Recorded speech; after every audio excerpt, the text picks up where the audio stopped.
네, 안녕하세요. 액체 성질 다시 시작해 보도록 하겠습니다. 액체, 이번 단원의 이름이 뭐였죠? 액체, 고체였어요. 지난 시간은요? 기체였죠. 그래서 지금 내가 무슨 단어를 배우고 있는지, 내가 무슨 단어를 지금 공부하고 있는지 생각하면서 지금 이제 계속 되뇌이셔야 돼요. 액체 성질. 액체, 외부 압력에 따른 액체 부피 변화는 기체에 비해 매우 작다.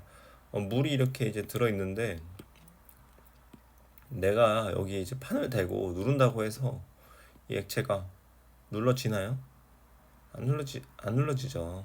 응, 안 눌러져요. 그렇기 때문에 부피 변화는 매우 작다. 액체는 유동성을 갖는 상태로 일정한 모양이 없고 용기에 따라 모양이 달라진다. 뭐 당연한 소리라고 있는 거죠, 다. 같은 질량의 기체에 비해 그 부피가 작아 기체보다 밀도가 크다.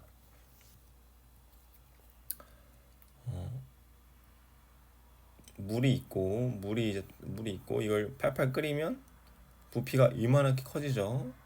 그러면 밀도는 부피분의 이제 질량이니까 어, 액체는 당연히 이제 부피가 작으니까 밀도가 커지는 거고. 그러니까 요거는 그냥 이제 읽어보면서 뭔가 당연한 얘기를 또 하고 있구나 하시면 되고요. 물 분자 구조와 극성. 물 분자에 대해서 이제 특정한 분자를 가지고 액체를 이제 설명하는 거죠. 분자 구조, 극성, 물의 수소 결합에 대해서 얘기를 할 건데, 분자 구조는 산소 원자 한 개와 수소 원자 두 개가 공유 결합되어서 형성된다. 중심 원자인 산소 원자의 두 개의 공유 결합 전자쌍과 두 개의 비공유 결합 전자쌍이 있어 그림과 같이 구분 모형이다. 여기 지금 공유 전자쌍이 수소와 공유하고 있고 비공유 전자쌍이 이렇게 두 쌍이 있죠. 이렇게 산소는 16쪽이라 최외곽에 전자가 6개 있어야 되고 수소는 요거 1쪽 전자가 하나 있죠. 전자가 하나 있죠. 그래서 오택 규칙을 만족하기 위해서 여기 수소는 이렇게 공유를 하고 산소는 공유를 했기 때문에 8개를 만족하고 그래서 이제 이렇게 물 분자가 형성이 되고 그 다음에 뭐 지금 반발력 같은 게 나오는지도 모르겠지만 비공유 전자쌍의 반발력이 훨씬 큽니다. 그래서 비공유 전자쌍의 반발력이 훨씬 크기 때문에 공유 전자쌍은 이렇게 이제 어, 지금 보세요. 그림도 좀 사실적으로 이제 뭐 표현을 하자면 이렇게 여기가 더 작은 게 아니라 여기가 더 작아야 되죠. 여기가. 그래서 지금 이렇게 약간 입체적으로 그릴 수가 없는데 뭐 약간 이런 식으로 돼야 된다는 거죠. 그래서 이 각도가 104.5도에 와 유사하게 되어야 된다. 뭐 이 내용은 없지만 하여튼 이 두 지금 각 HOH 이 사이의 각이 104.5도예요. 104.5도. 5도씨가 아니죠. 5도씨라고 했는지 모르겠지만 5도. 104.5도다. 글씨를 쓰면서 이거 진짜 글씨가 이상하다. 하지만 글씨가 이상하다는 것보다 그냥 내용적인 측면을 봐주셨으면 좋겠어요. 그리고 극성. 아까 계속 했죠. 산소는 전자를 당기는 전기음성도가 크니까 델타 마이너스, 수소는 델타 플러스. 그렇기 때문에 이 쌍극자 모멘트로 인해서 수소 결합이 형성된다. 그래서 결과적으로 구분형의 분자 구조를 가지는 물 분자의 쌍극자 모멘트는 0이 아니므로 물은 극성 분자이다. 이렇게 이제 표현할 수 있는 거죠. 물은 수소결합, 요 수소결합 하고 있는 거죠. 근데 이렇게만 표시하면 하나만 하고 있는 상태라고 생각하는데 산소는 비공유 전자쌍이 두 쌍 있다고 했잖아요. 그렇기 때문에 여기에도 지금 수소 결합을 할 수 있는 거예요. 이 한 분자당 수소에 두 개, 산소에 두 개, 수소에 하나. 그렇죠. 수소에 하나 이렇게 하고 있겠죠. 그러니까 총 뭐 생각해 보면 총 최대 4개까지 수소 결합을 하고 있을 수 있는 거예요. 이 물 분자가. 그리고 이러한 이제 물의 특성은 대부분 수소 결합과 뭐 연관이 되어 있다. 이런 식으로 이제 지금 설명을 하고 있네요. 수소 결합에 의한 물의 특성, 밀도와 이제 부피가 나오는데 일반적으로 물질의 상태에 따른 밀도는 고체가 크고 액체가 그다음 기체 순이에요. 왜냐면 밀도는 부피에 이제 반비례하는데 고체가 될수록 부피가 줄어들기 때문에 이 반비례하는 밀도는 커질 수밖에 없는 거예요. 그러니까 밀도는 이렇게 쓰고 부피는 고, 액, 기 이렇게 쓸 수 있겠죠. 일반적으로라고 했잖아요. 그러나 물은 고체인 얼음의 밀도가 액체인 물의 밀도보다 작대. 응, 작아요. 뭐야? 물은 어떻대요? 물은 부피가 액체가 가장 작고 그 다음에 고체고 그 다음에 기체고. 요거를 실생활에서도 알 수 있잖아요. 물을 페트병에 물을 넣고 얼려요. 그럼 어떻게 돼요? 페트병이 빵빵해지죠. 그러니까 실생활에서도 이걸 알 수 있는 거예요. 이 현상을 느낄 수 있는 거죠. 즉 같은 질량의 얼음의 부피는 물의 부피보다 어떻다고요? 크다.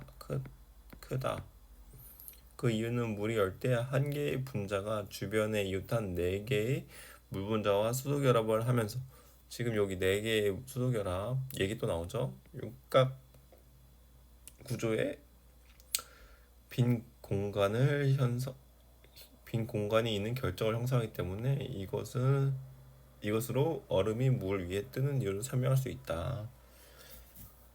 겨울철에 우리가 뭐 빙어 낚시를 하러 간다고 치면 강물이 얼었잖아요. 근데 이제 물 밑에는 물이고 이, 이 위에만 얼음이란 말이에요. 얼음. 그쵸? 그러니까 여기서도 지금 여기서도 알 수 있는 게 밀도가 뭐가 더 큰 거예요. 물이 더 밀도가 크고 얼음이 더 밀도가 작은 거죠. 그래야 이제 물이 더 무거우니까 밑에 있고 얼음은 위에 있고 이렇게 이제 설명이 되는 거고요.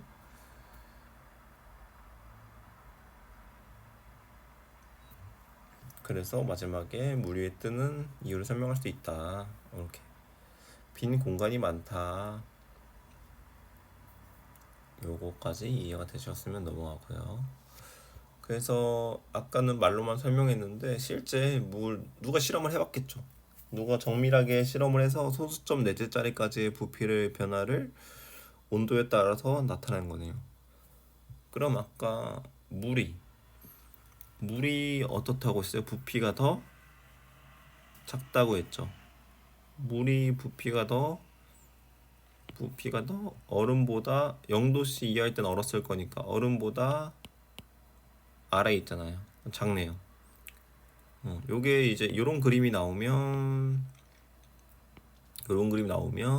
요게 얼음, 이게 물이라는 걸 알 수 있어야 되고 그리고 여기가 부피인 거.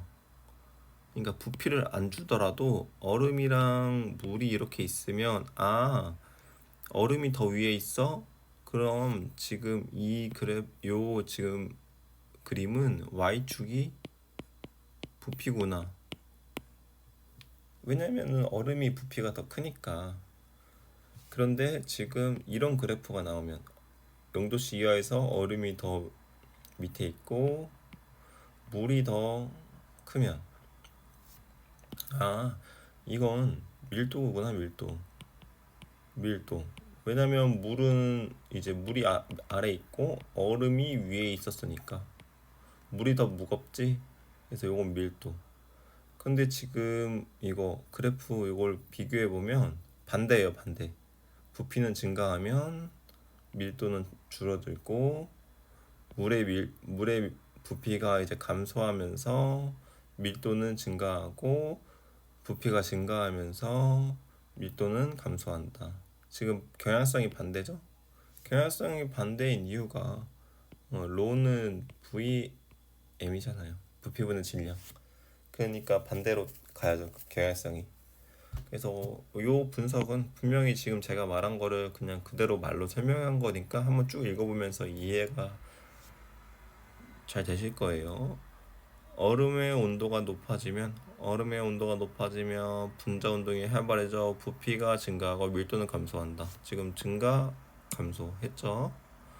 0, 그러니까 이거 만약에 이걸 부피를 안 줘도, 부피를 밀도가 없어도 요 그램만 보고도 이게 부피인지 밀도인지 아셔야 돼요. 근데 안 줄 리가 없을 것 같은데 그래도 알아야 된다. 배운 건 알아야죠. 얼음이 녹아 영이 물이 될 때 얼음의 결정 구조를 이루는 수소결합의 일부가 끊어지면서 부피가 감소하고 밀도는 증가한다.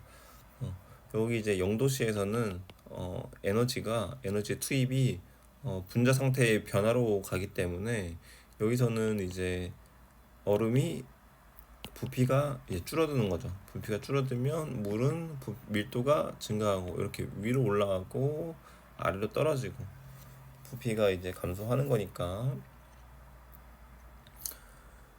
증가한다. 0도씨에서 4도씨에서 열 팽창에 의해 생기는 액체의 부피 증가보다 열 팽창에 의해서 생기는 액체의 부피의 증가보다 수소 결합이 끊어지면서 생기는 부피의 감소가 더 크기 때문에 물의 부피는 감소하고 밀도는 증가한다.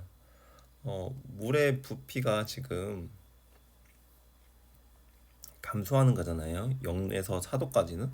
그러니까 구간 섹션을 나눠야 되는데 여기 0도 이하, 0에서 4, 4에서 그 이상 이렇게 지금 세 구간으로 나눠지죠. 네. 근데 지금 여기서의 얘기를 하고 있는 거예요. 0에서 4. 온도를 올리니까 부피가 증가해야 돼요. 부피가 증가. 근데 지금 감소하고 있죠. 감소하고 있죠. 근데 분명히 액체의 부피 열 주면 증가해야 되는데 부피가 감소해 수소 결합이 끊어지면서 생기는 부피 감소. 수소 결합이 끊어지면서 부피가 감소한다는 거죠. 아, 그럼 이걸 통해서 뭘 알 수 있어요? 아직 덜 끊어졌구나. 아직 물인데 아직은 물인데 수소 결합이 아직 끊어질 게 더 남았구나. 그러면서 수소 결합이 더 끊어지면서 차곡차곡 이제 뭔가 물 그의 상태로 이제 차곡차곡 쌓이는 걸 이제 상상해 보면 부피 감소할 게 더 남아 있기 때문에 물의 부피는 감소하고 밀도는 증가한다 이렇게 보는 거죠. 그리고 4도씨 이상이 되면 더 이상 이제 끊어져서 액체로 쌓일 이제 그 공간 그런 게 없기 때문에 이제 열을 주면 준 만큼 이제 물 분자들끼리 어떻게 돼요? 야, 나 이제 기체로 갈래 하면서 점점 이제 열팽창에 의해서 부피가 증가를 하는 거죠. 그래서 여기서는 이제 열팽창으로 부피가 증가한다. 여기 이 0에서 4는 열팽창에 의해서 증가하는 부피가 있지만 그것보다는 수소결합이 끊어지면서 생기는 부피의 감소가 더 크다. 그걸 아시면 되고요. 그래서 분석은 이 정도까지 하고 결국엔 이런 거 분석 다 중요해요. 다 중요한데 잊지 말아야 될 거. 결국엔 육각구조가 형성되면서 얼음에서는 부피가 증가한다. 육각구조로 얼음일 때 부피가 크다. 이걸 잊지 말아야죠. 이게 제일 중요한 거예요. 그리고 이게 이제 깨지면서 부피가 감소한다. 어, 부피가 감소하지만 부피가 감소하지만 이게 이제 열을 주면서 부피가 이제 팽창하는 게 바로 팽창하는 것이 아니라 부피가 어느 수준까지는 계속 감소를 했다가 그 다음에 열 팽창에 의해서 증가하는 부피의 증가가 있더라. 그래서 요 그림을 약간 그냥 요 그림을 이렇게 그냥 외워버려요. 이렇게 약간 낚시하는 것처럼. 약간 빙어 낚시하러 갈 때는 요런 낚싯바늘을 가지고 가야지. 그래서 사람을 이렇게 그리고 이렇게 잡고 있는 거 낚싯대. 그럼 얼음에 이제 낚싯바늘을 던져 물에다가 얼음에 낚싯바늘을 던져 이렇게 외우시면 되잖아요. 그림을 그냥 개형을 하나 머리에 외워버려라. 음. 그럼 이제 온도에 따른 물의 부피와 밀도 변화를 이제 공부했고요. 이제 밑으로 넘어가서 녹는 점과 끓는 점. 이제 어떤 이제 물 이야기보다는 이제 여러 종류에 대해서 녹는 점, 끓는 점 이야기가 나오는 것 같아요.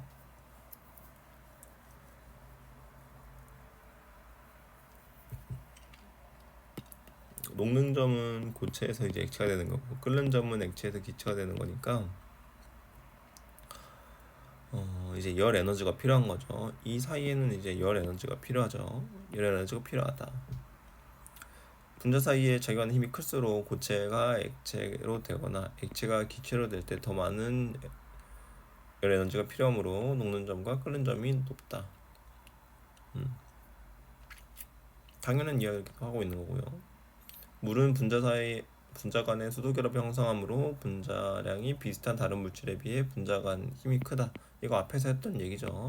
따라서 분자량이 비슷한 다른 물질에 비해 녹는 점과 끓는 점이 높다. 분자량을 써보면 16. 그 다음에 요거 뭐예요?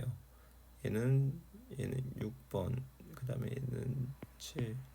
그 다음에 얘는 8. 이렇게 되니까 14, 17, 그리고 18 이렇게 되는 거죠. 분자량이 지금 1씩 차이 나는데 여기 16, 17, 18 여기 있었네요. 그러면 녹는 점도 이렇게 녹는 점도 지금 뭐 이렇게 커지고 있고 끓는 점도 이렇게 커지고 있다. 그렇기 때문에 뭐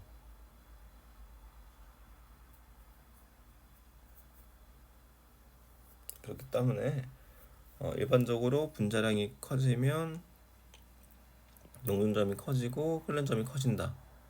제가 근데 뭐라고 했어요 방금? 일반적으로라고 했죠. 일반적으로 제가 모두라고 안 했어요. 모든 요거 일반적으로 해요. 모두가 아니에요. 뭐 이거를 여기에서 이제 예시가 없겠지만 분명히 말하건대 분자량이 커지지만 요 녹는 점 제 기억으로는 녹는 점 이렇게 커지지 않는 것도 있어요. 그렇기 때문에 지금은 어떻게 기억하시냐? 지금 내가 배우는 거에 한해서 내가 지금 알고 있는 메테인, 암모니아, 물에 한해서 분자량이 커질수록 이렇게 커지는구나 라고 아시면 돼요. 그리고 머리에는 일반적으로 일반적으로 내가 아는 선에서는 이렇게 커진다. 하지만 모두라고 하면 아니다. 네. 예시가 뭐 있었는데 예시를 제가 지금 정확하게 기억이 안 나서 근데 이게 어차피 이 책에 안 나오니까 고등학교 화투 요 수준에서 안 나오니까 그냥 요 정도 일반적으로라고 외우고 분자량이 크면 그냥 녹는 점, 끓는 점 크다. 나중에 뭐 예시가 나오면 그때 다시 설명을 해드릴게요. 기화열, 증발열. 물 분자는 분자 간의 힘이 커서 분자량이 비슷한 다른 물질에 비해 열량이 크다. 즉 물은 분자량이 비슷한 다른 물질에 비해 기화열이 매우 크다. 이 말이 지금 끓는 점이 높다라는 말이랑 똑같은 거예요. 끓는 점이 높다는 게 열 에너지가 이제 많이 투입이 돼야 끓는다는 거니까 기화열, 증발열이 큰 거죠. 예시로 이제 여름에 물 뿌리는 거. 음. 예시로 뭐 내가 여름에 너무 더워요. 여름에 너무 더워서 샤워를 하잖아요. 샤워를 할 때 내가 더워. 그러면 물을 닦죠, 수건으로. 그러면 물이 다 이제 수건에 흡수가 되니까 뭐 효과를 못 누리는데 샤워를 하고 물을 그냥 내 몸에 가만히 있는 상태로 냅둔다고 생각해 보세요. 그럼 물이 이제 기체가 되려면 에너지를 흡수해야 되기 때문에 네, 주변에 있는 이제 열을 흡수하죠. 흡수해서 이제 이렇게 기화하기 때문에 내 온도는 내려가게 되는 거예요. 그러니까 사람이 감기나 이런 게 걸리면 열이 나고 땀이 나잖아요. 열이 나고 땀이 나잖아요. 이 땀이 나는 이유도 땀이 난 다음에 이 땀이 나면 물이니까 땀이 이제 기화해서 주변 이제 열을 흡수하니까 내 몸에 있는 열을 흡수해서 이렇게 기화하니까 몸의 열이 줄어드는 거죠. 음. 그리고 기화열까지는 이렇게 했고 비열 물질 1g 비열은 이제 이런 정의가 중요한데 물질 1g 1도씨 높이는데 필요한 열량 그걸 비열이라고 해요. 물질 1g 1도씨 높이는데 필요한 열량을 비열이라고 한다. 이런 정의가 중요하고 비열은 같은 물질이라도 물질의 상태에 따라 비열이 달라지고 같은 물질이라도 상태에 따라 비열이 달라지고 질량이 같을 때 비열이 큰 물질일수록 온도를 높이는데 많은 열량이 든다. 그렇죠. 질량이 같을 때 비열이 큰 물질이면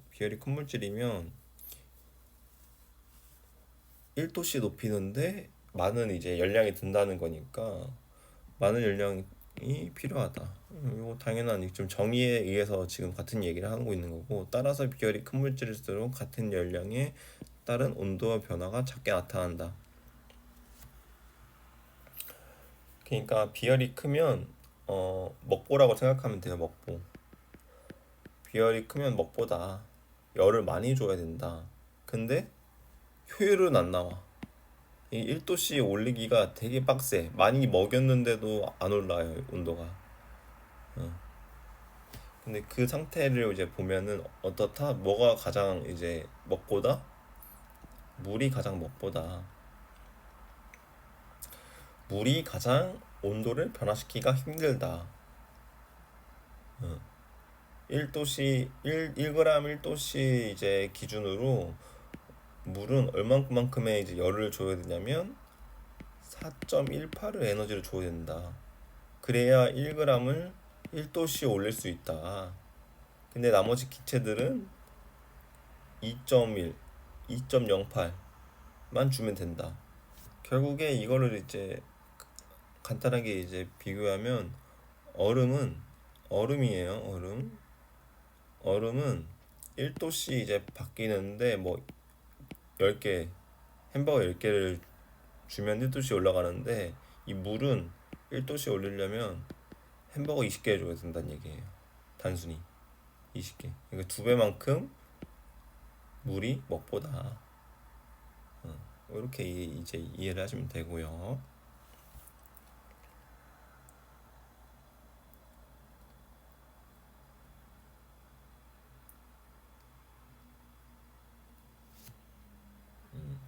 여기서 물은 비열이 크므로 같은 질량의 다른 액체에 비해 가열할 때 온도가 서서히 높아지고 냉각할 때 온도가 서서히 낮아진다. 아까 비열 말해줬죠. 비열 크다. 비열이 크기 때문에 먹보 많이 줘야 돼요. 많이. 많이 많이 줘야 되니까 이제 온도가 많이 안 오르죠. 그래서 여기 예시가 나와요. 여기 예시가 요건 읽어보시고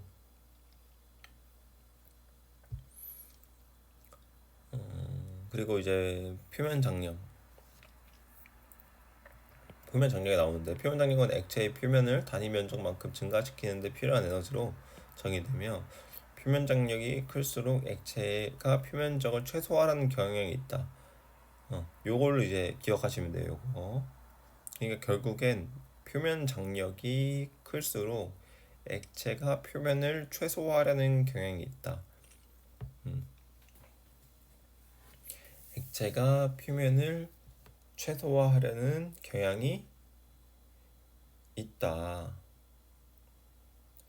표면 장력이 생기는 이유는 액체 내부의 분자는 모든 방향으로 힘을 받지만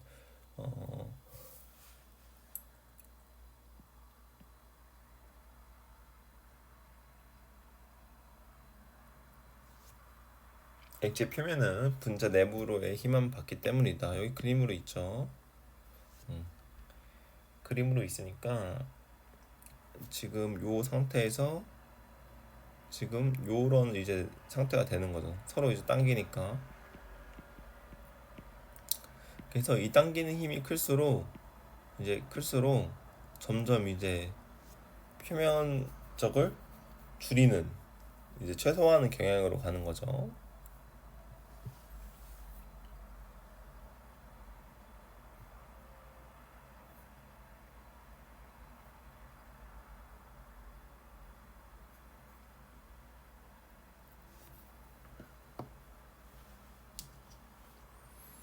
그래서 분자 사이에 작용하는 힘이 클수록 큰 액체일수록 표면 장력이 크다.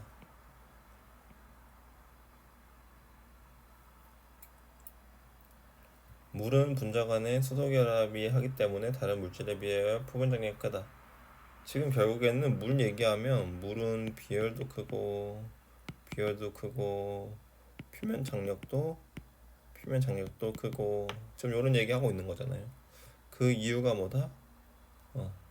지금 물은 인력이 세서 분자 간의 인력이 세서 근데 인력이 왜 세요? 수소결합 때문에 세서 그래서 수소결합이 있어서 인력이 세서 비열도 높고 표면 장력도 크다. 물방울 표면에 있는 물 분자들은 물방울 중심 방향으로만 힘을 받게 되면서 구형을 이루게 되는데 이는 액체가 구형일 때 가장 작은 표면적을 갖기 때문이다. 그래서 이 예시들이 나오죠. 풀잎의 물방울이 둥근 모양으로 맺힌다. 소금쟁이가 물 위에 떠다닐 수 있다. 이거 물이 가득 담긴 유리에 클립이나 동전을 넣어도 물이 바로 흘러넘치지 않는다. 물보다 밀도가 큰 바늘이나 클립 등을 물 위에 띄울 수 있다.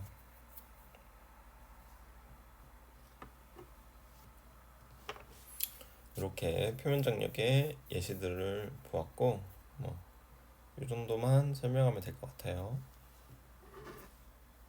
아마 문제가 나올 때는 이런 개념적인 이유도 문제가 나올 수 있겠지만 이런 예시가 표면 장력이냐 이런 예시가 비열과 관련된 내용이냐가 구분하는 문제로 나오겠죠. 그래서 물의 표면 장력 탐구 자료 살펴보기 실험 1. 양초를 문지른 유리판의 표면에 스포이드 물방울을 떨어뜨린 후 관찰한다. 컵에 물을 가득 담고 클립 한 개를 조심스럽게 넣으면서 물의 표면을 관찰한다. 물방울이 둥근 모양이다. 컵에 물이 바로 넘치지 않고 컵 위에 볼록하게 올라온다. 지금 볼록하게 올라온다는 것은 여기 말하는 거죠. 여기 넘치지 않고 여기 이제 넘칠랑 말랑 이렇게 하는 거죠. 실험 1. 물방울이 둥근 모양을 나타내는 이유는 표면 장력이 작용하기 때문이다.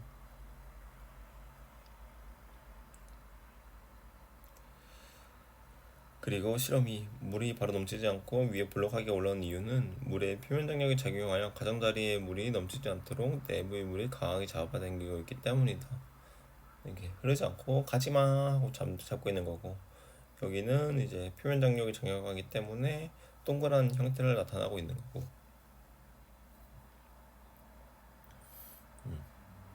그렇습니다.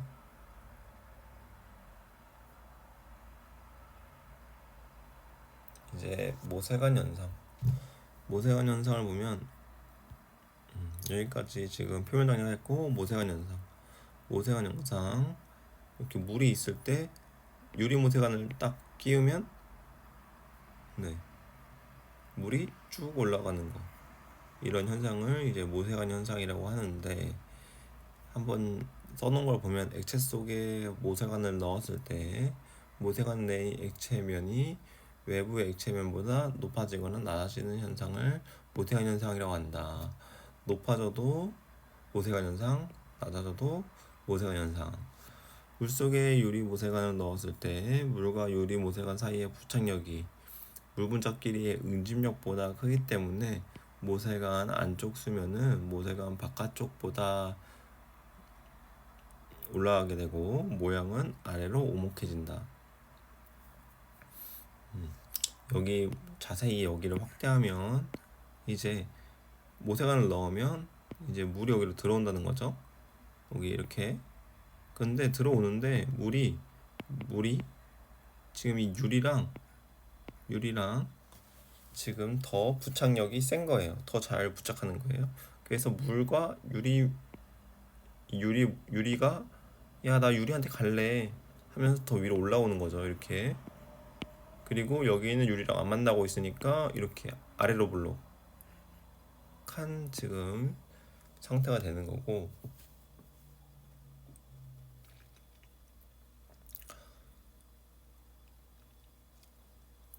그리고 요 유리 모세관에 이 수은이 있으면 수은은 이 유리관의 부착력보다 자기네들끼리의 응집력이 더 센 거예요. 그러니까 야, 나 유리한테 안 갈래 하면서 나 유리한테 가기 싫어 그러면서 이렇게 되는 거죠.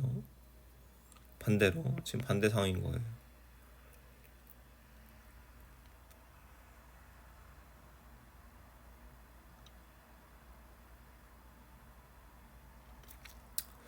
그리고 이제 종이나 수건의 중성물인 셀룰로스에 대하여 물의 부착력이 커서 종이나 수건의 미세한 틈 사이로 물이 스며든다. 뭐 예시로 지금 설명을 했고요. 수은 속에 유리 모세관을 넣었을 때는 수은의 응직력이 수은과 유리 모세관 사이의 부착력보다 크기 때문에 반대 현상이 일어난다고 하는 거죠. 그래서 모세관에서는 결국 키워드보다 응집력, 부착력의 크기 판단을 내가 해야 된다. 이 정도로 이제 보고, 이제 밑에 이제 실험이 있으니까 이 실험을 이제 이해를 해보는 거죠. 그래서 지금 유리 시험관, 플라스틱 시험관, 유리 시험관. 근데 여기는 지금 여기는 지금 보니까 수은이 담겨 있는 거고, 여기는 유리 시험관에는 물이 담겨 있는 거고. 그래서 여기 끝만 비교해 보면 뭐 요런 형태가 나오겠네요. 유리 시험관은 물 넣었을 때 오목하게 들어가고 벽에 붙어 약간 올라간다. 수평이다. 가운데가 볼록하게 올라오고 가운데를 약간 내려간다. 결과가 이제 보이죠. 지금 관찰해서 물 분자 사이의 힘과 같은 종류의 입자 사이에 작용하는 힘을 응집력이라고 그러고, 물과 유리와 같이 다른 종류의 입자 사이에 작용하는 부착력이라고 한다. 결국에는 가에서는 유리와 물 분자 사이의 부착력이 물 분자 사이의 응집력보다 크기 때문에 물 분자가 유리벽을 타고 더 올라가게 돼요. 수면의 가운데 부분이 오목해진다. 결국 끌어주는 거죠, 유리가. 유리가 열심히 물을 당기는 거예요.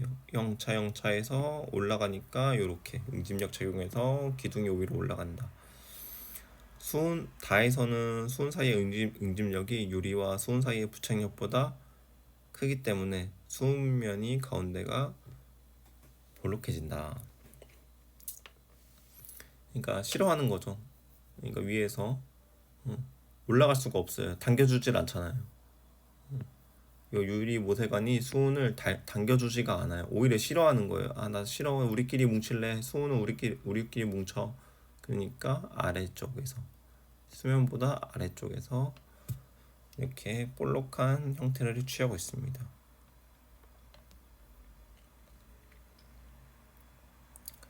그래서 이제 이 정도로 이제 모세관 현상을 이해하면 될 것 같아요.